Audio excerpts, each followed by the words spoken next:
back to another short and sweet, where normally the samples and reviews are short. And it's really sweet that they shared it with us. Still really sweet. It is a full bottle, but this comes even to us sweeter, I guess. from Heaven Hill. This is the new Bernheim wheat whiskey, but it is barrel proof.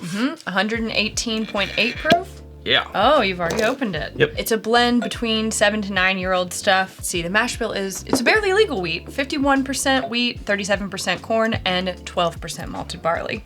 That is correct. This is the inaugural release.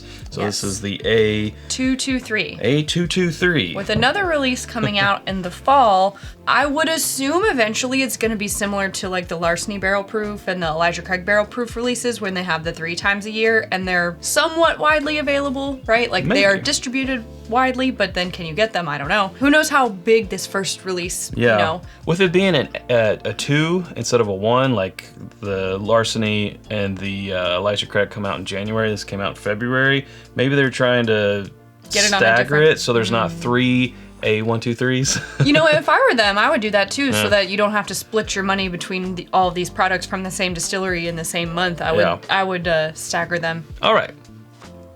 Definitely get the sweetness. It's just Very. light Yeah. on the nose.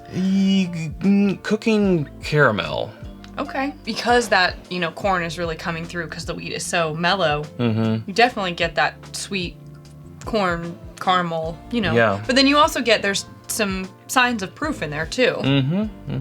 118.8, right? Yes. Yeah, not a whole lot in the nose, I feel like, It's pleasant. but it is pleasant. Yeah. Yeah. Let's see what it tastes like to your health. That is my first sip of whiskey for the day, so I'm gonna need to go back in for a second one before I give a full opinion. Wow, it's a boozy Werther's original.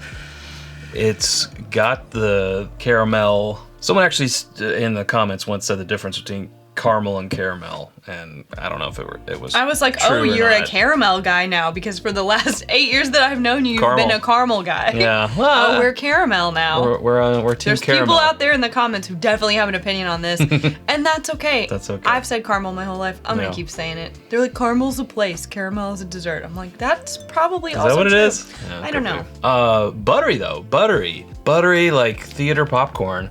Not the taste, but just the sensation. A different type of oily mouthfeel. A very sweet, buttered one.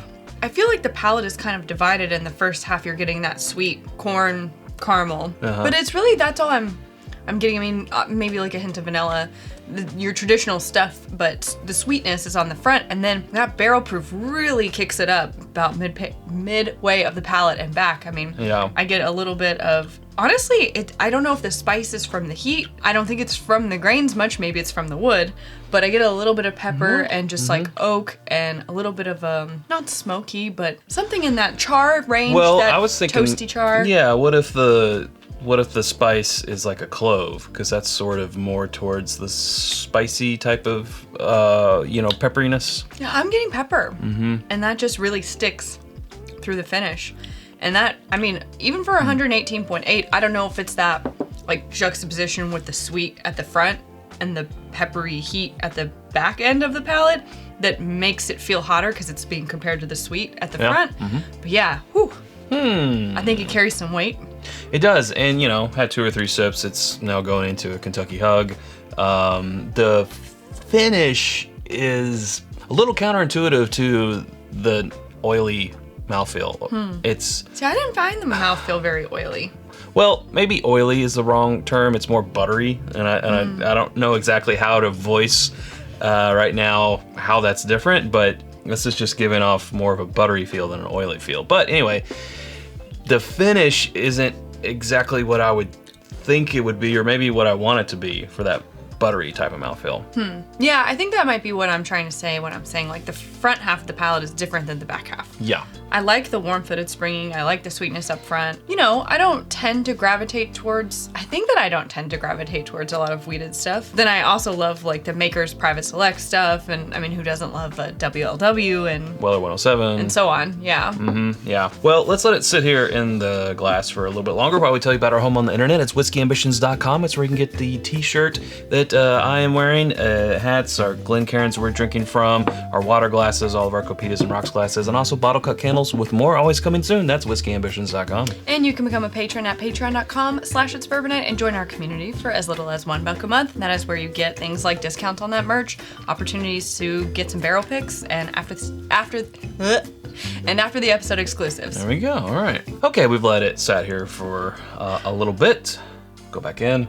You know, because we're introducing again another limited but multi-time of year release into the mix from Heaven Hill. I don't know. I mean, the Larceny is also a wheat profile, right? So it's like... Well, yeah, wheated bourbon, but yeah. Right, a wheated bourbon. Sorry, not a wheated whiskey, but a wheated bourbon profile. And I think those releases recently have been, you know, I think, doing pretty well. And obviously there's always Elijah Craig barrel proof. I might, for my taste, lean a little bit more towards those. I do like the presence of rye. It makes me happy, but... Yeah, but also just that, you know, abundance of corn, the lion's share being corn, which makes it bourbon, I think is maybe what we're missing a little bit here, or at least we're in our maybe subconscious mind trying to compare them as if they're apples to apples. But, you know, this is a 51%, this is a wheat whiskey, not even a wheated bourbon.